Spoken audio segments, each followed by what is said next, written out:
Hello, everyone, and welcome to the Global Premier Football Show. I'm your host, Chidi, and joined with me is Victor Cole. Today, we are going to look at, going to review the performances of the teams in the English Premier League, how the teams performed, and what is expected of the underperforming teams. Anyway, it has been a very, very great weekend of football. Victor. Yes, amazing weekend of football, especially today, Sunday. This is a Super Sunday. Yeah, Super Sunday. yeah, amazing games. Yeah, so let's take it this way. The first game of the weekend was Brighton against Brentford playing away. Brighton playing away, and Ivan Toney's back scoring again on the books. What do you make of his performance? I don't. If this guy goes to the World Cup, Harry Kane is a penalty taker. But to be honest, I don't think there's another cooler penalty taker that is not in the top 4, 5, or top 6 teams in Premier League than this guy. This guy has the coolest penalty kick. I mean, he's just easy. It dispatches the penalty easily like that. Yeah, I mean, I was watching the game, and I think Brighton had possession of the game and everything, which is their normal. It's like something in their DNA right now, right? Yeah. But Brentford had the goals. Besides the penalty kick, see the finishing. I mean, I'll be surprised if this guy is not on the plane to Qatar with the English national team. Southgate, you never can tell. You never can tell. He's a weird man. It's up to him, though. I mean, yes, he has to pick players on performance now because it is a different. It's a different scenario that we're facing for the World Cup. Seeing that before it will be okay, the season is finished, and then you go, you go for a training camp and everything. Now, it's almost less than a month to the start of the World Cup, and these guys still have some couple of games to play for their club side. So he must have to pick players based on their form. If not, England might be embarrassed. He's going to have to watch tons of games across the Premier League for the next. I mean, within the next 3-4 weeks, he's got tough decisions to make. That is trends, and there are other players. Madison, he's got tough calls to make, but Ivy Tony should be on the plan. It should be. I mean, you can make case for Tammy Abraham. He's been off form of late. Yeah. So it'll be difficult to try to justify picking Termy ahead of Ivy Tony. So we'll see. Yeah. Anyway, let's have a quick rundown at the scores and results for this weekend's game. So Brighton started on Friday with a 2-0 win over Brentford. Sorry about that. Brentford started with over Brighton, and Leicester played out a 0-0 with Crystal Palace. Fulham 2-2 with Bournemouth. Bournemouth is surprising for me. I think they are pulling in very, very good, results. Wolves finally got a win against Nottingham Forest. I'm still doubting Nottingham Forest. Tottenham 2 against Everton. That was the last match of the day on Saturday. And Villa and Chelsea played. Chelsea won 2-0. Another clean sheet for Chelsea. Leicester Leeds lost at home to Arsenal.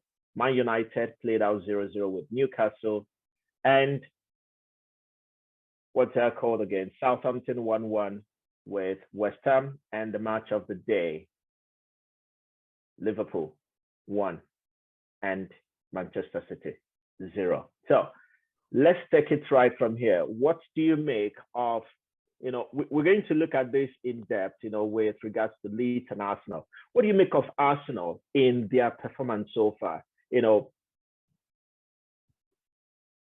There is kind of maybe a sense of belief in the team, right? Within the team, they understand they've got a chance to do something different this season. Yeah. And I think there's a bit of maturity as well, especially in the middle of the pack and the defense. Yeah. Gabriel Jesus has been eh, last 2-3 games has not been great for him, but he's worked. He's worked very hard for the team. Martinelli the same, Saka the same. Odegaard, I think it might be a little bit off pace. Maybe it's just me, uh, but generally as a team, they are playing as a unit. They are really doing well. Now I know they will have one or two bad games, but today, that's how you grind out results, right? That's Yeah. how you pull through. It was a tough game against a very pacey, attacking, playing team like Leeds, but they got through. They got through.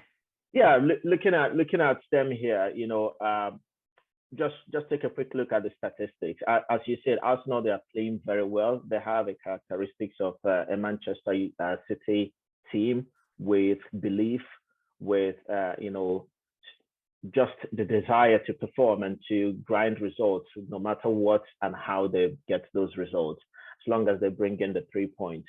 And here they outplayed Leeds in terms of ball possession, but Leeds were also on top of their game with 16 shots, you know, and then 4 on 4 on target, 5 off target for Leeds.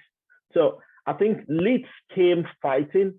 Funny enough, or will I say unfortunately for this man, what's the Your Santos friend, striker? Jesse Match. No, not Jesse. Come on, man. I'm talking about their striker who missed the penalty today. Bamford. Bamford, yes, Bamford missed the penalty, and you would think that he would take that, on any other day, but he just It happens. It happens, and I think one of the challenges they have, not the way the build up play. Their problem has been finishing.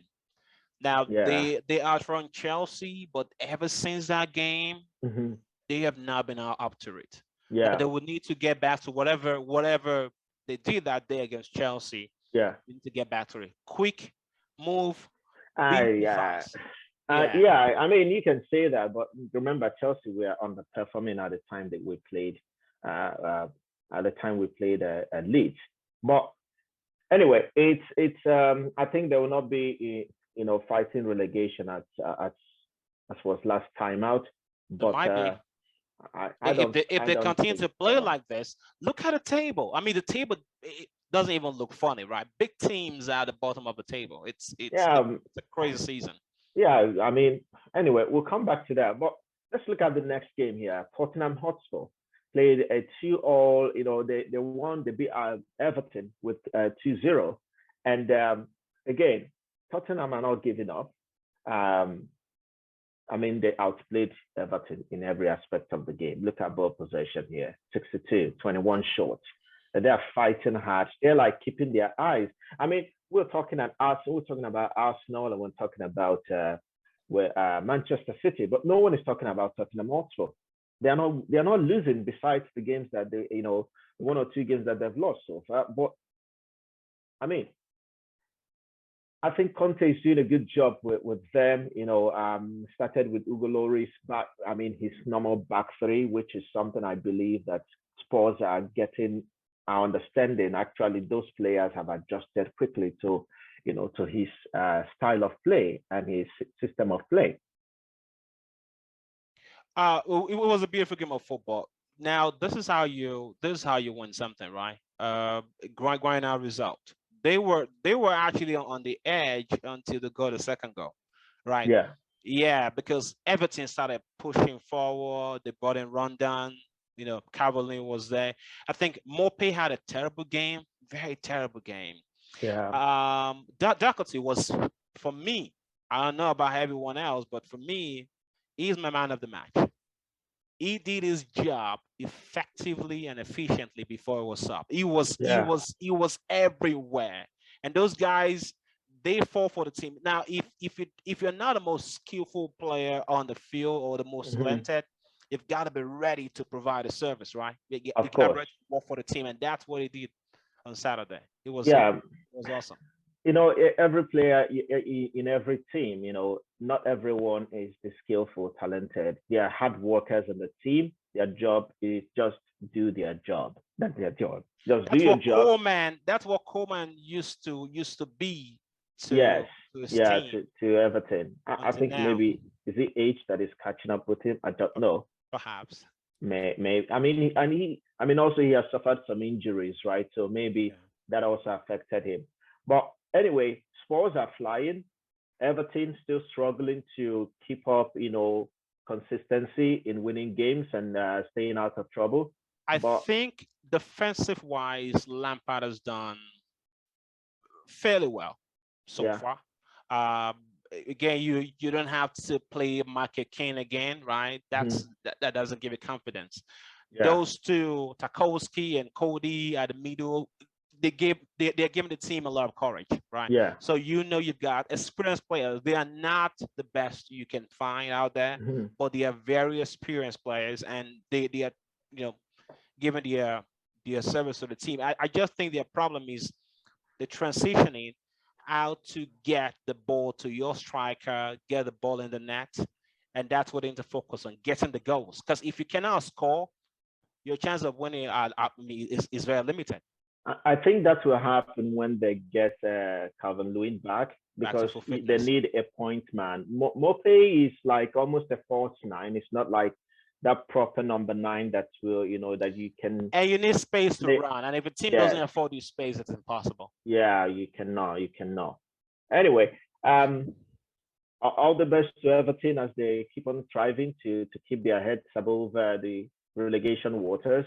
But we move on to Aston Villa hosting Chelsea. It was another beautiful game, whereby in terms of results for me, tactically, I would say this: I've not yet seen. I think Chelsea is still a work in progress. We're not playing all that beautiful, but we're grinding out results, which is also good and has helped us. So, I mean, looking at how we played against, against Villa, looking at the lineup, we started with Kepa in goal again. How many clean sheets right now, from Champions League and in the league? Chalobah, Thiago Silva, Marc Cucurella, Raheem Sterling, Loftus-Cheek, Kovacic, Ben Chilwell. I was not really impressed with these two, Chilwell and Cucurella, playing at the same time. Kai Havertz and Mason Mount and Pierre-Emerick Aubameyang. Everton started with Martinez, Cash, Konza, Tyrone Mings, the all inconsistent centre back that England might take to the World Cup. Ashley Young, Tyrone Mings, that's for me though.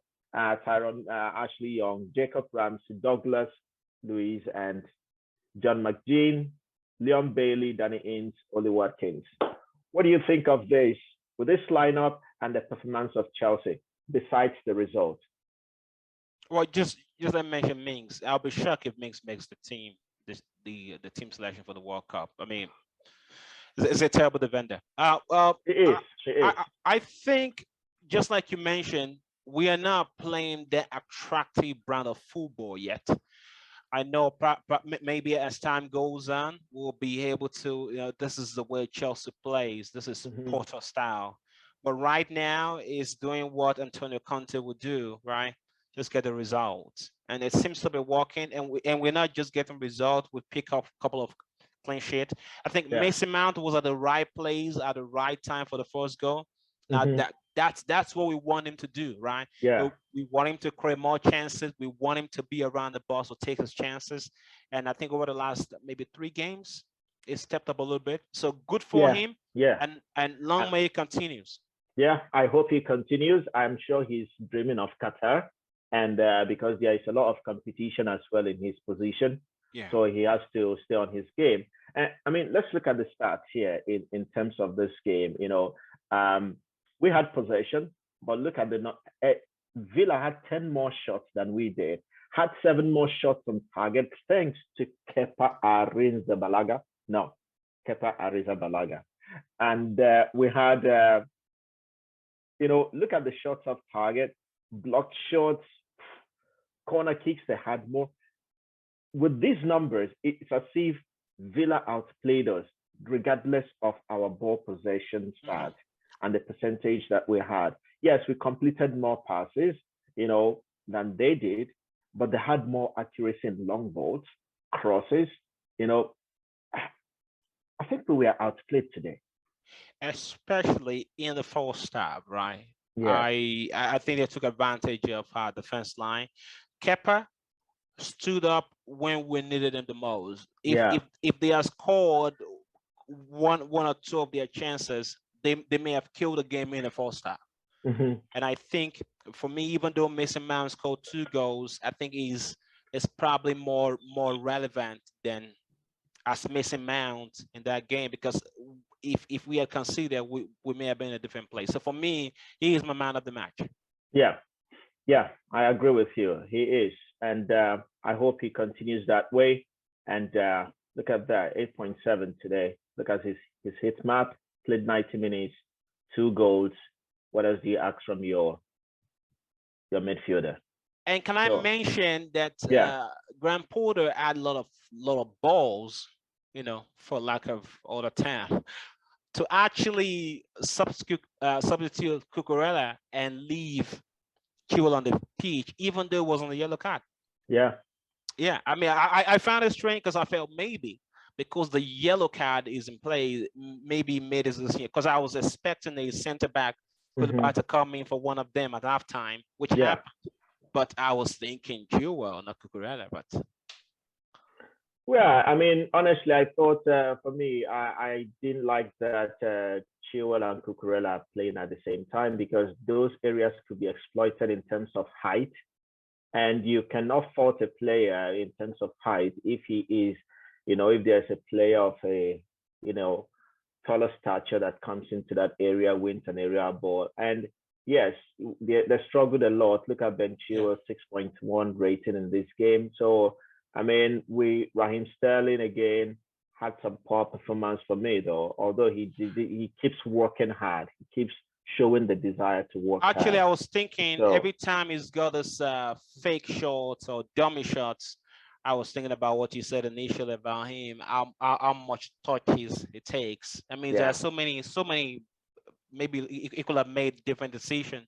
Hmm. I know first half was hard for him because he had to play different kind of Yeah. position, but the second half it wasn't better either. Yeah. Exactly. Again, it goes back to playing players out of position, and with this back three, you must need to With James find out for 8 weeks, that's gonna happen. better find a kid in the youth setup that can play wing back for us, because As these per the guys can quarter, do she it. should be able to step in when Uh, needed.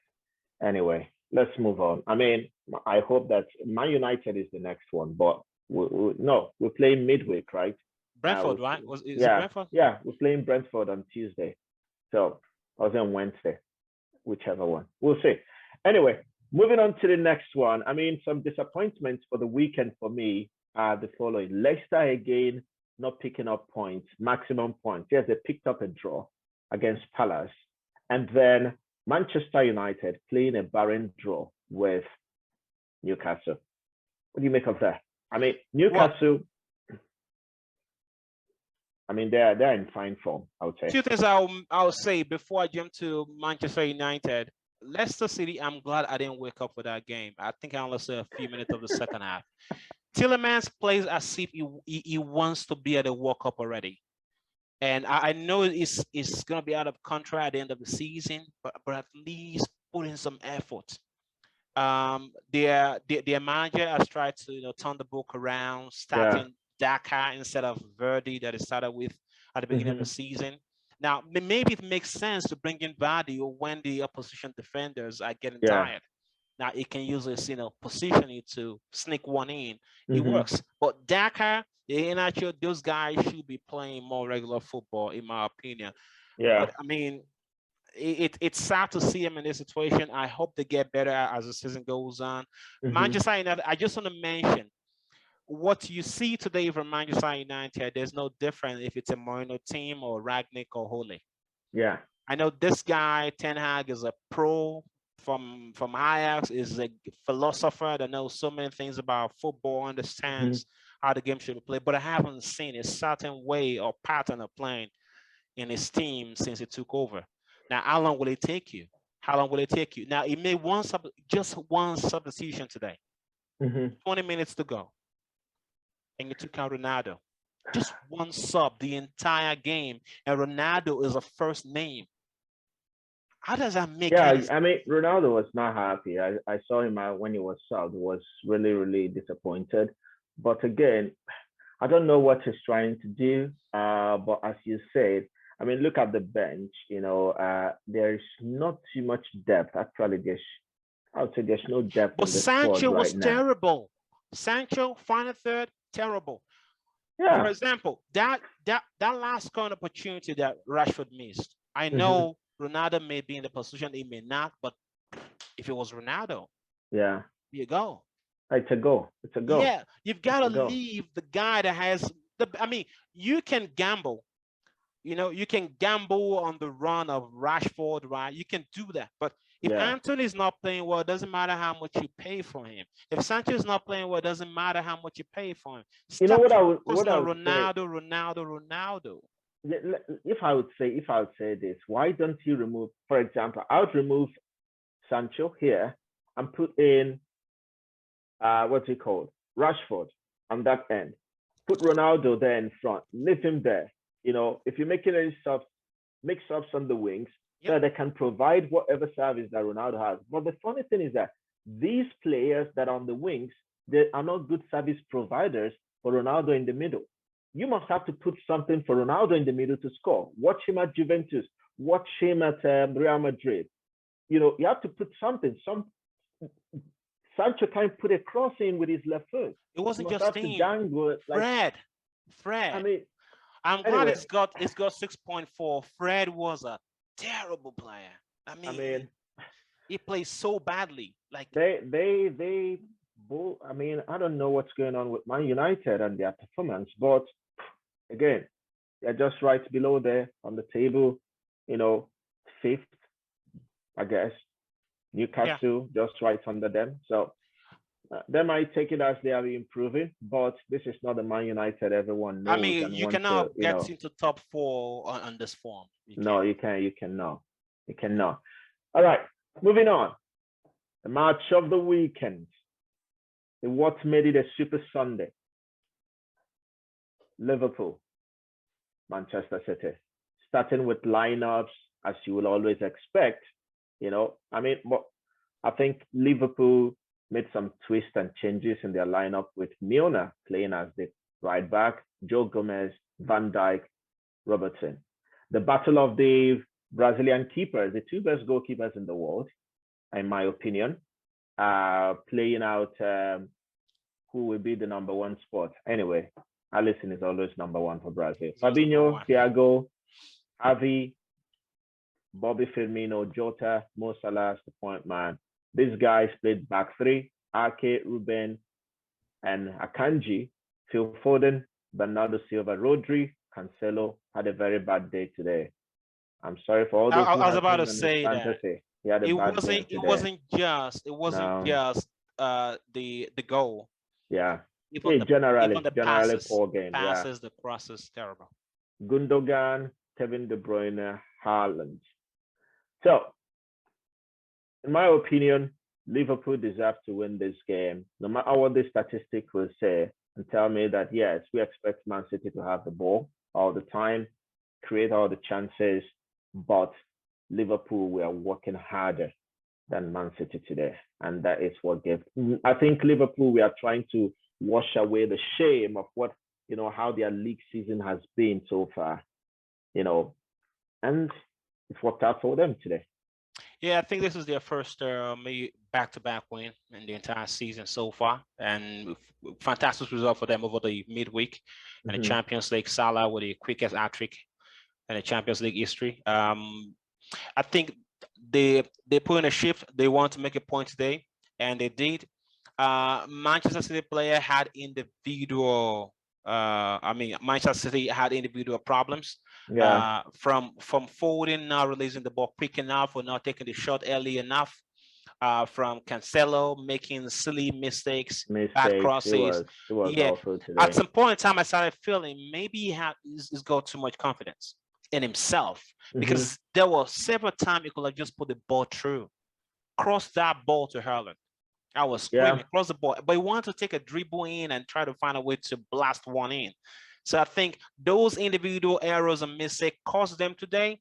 They were the better team, in my opinion, but as a team that want to get a result, and they just focus on the result. Actually, they should have gotten more goal if David Nunez as my goodness, don't even talk about it. I think that kid will learn it the hard way, and I don't know how much patience we have with him. He has to be more ruthless. He has to be direct. He is not yet direct, or maybe he's still in the euphoria of coming into the Premier League. I just made it from Benfica into this, wonderful club and very big club like Liverpool. But make smarter decisions. Look at the one that he could have as well played out to Salah to score. And the one he chipped over he's chipping. What kind of there was a ball he put into Trent on the far corner. Actually, he had a better chance. I think it was Carvalho standing right there. Give me the ball. Give me the ball. Yeah. I don't know. He could have made better decisions, and it's not just one. It's multiple times. It could have multiple. Made better decisions. Like 3 of them. Yeah. And but at the end of the day, you see that Liverpool wanted the result, as you said before, right? And I don't think it was Man City's day, because they did not. Alisson was on top of his game. He was the man of the match. He got the assist. Yeah, he got the assist. Smart goalkeepers. If Messi made that turn on Cancelo, it will be playing over and over on ESPN. I mean, for Cancelo, the size of Mo Salah. Yeah. And to back it, we held him and it turned. Man. Mo Salah is physically strong. He's not a tall player, but he is very, very strong of a player. Damn. He is so strong. I mean, I give it to him today. I like seeing him, score goals and in that form. In that form. And he replicated what they used to do when Mane was there. So congratulations to Liverpool. And it was a fantastic game, and we enjoyed it. And for the next couple of games, let's look at what's coming. Midweek games coming this. Liverpool playing West Ham, Chelsea at Brentford, Newcastle is playing Everton, Bournemouth is playing Southampton, Man United are playing Tottenham. Yeah, then Chelsea over the weekend. Yes, that will be. I don't know how Man United would survive this. Leicester will be hosting Leeds United, and I think that's the last game of the midweek. That's on Thursday, right? Then on Saturday we have the other games coming up, and Brighton also will play Nottingham Forest, and Palace will be hosting Wolverhampton Wanderers on Tuesday. And what's your last thoughts? I think the game to look out for, of course, Manchester United, Spurs, but I want to see Liverpool against West Ham. Yeah. It should be a very interesting game. Well, guys, that's all we have for this weekend. And just to wrap it up here, look at what the table looks like. The first 5 teams: Arsenal, City, Tottenham, Chelsea, Man United, and the rest are battling themselves who will come up and who will. At the bottom of the table, it's not looking great. I hope Stephen G doesn't lose his job. I mean, he's not yet in the hot pan, but now Nottingham Forest are really in for it. Leicester are also down 5 points from 10 games. This is unheard of for Leicester. And Southampton fighting again. So, but these guys still have leverage, 9 points. So even whatever happens this week, midweek, Leicester and Nottingham will remain bottom 2. Southampton might climb out depending on what their result is. Anyway, guys, this is all we have for this weekend. We appreciate you joining us and tuning in wherever you are. Thank you very much. Just do us the favor, please. by clicking the like button so that this work can get to others who have not access to it, and subscribe as well. That's all we have for you, gentlemen and ladies, whoever is watching. We hope you have a wonderful day and an exciting week ahead of you. Bye for now.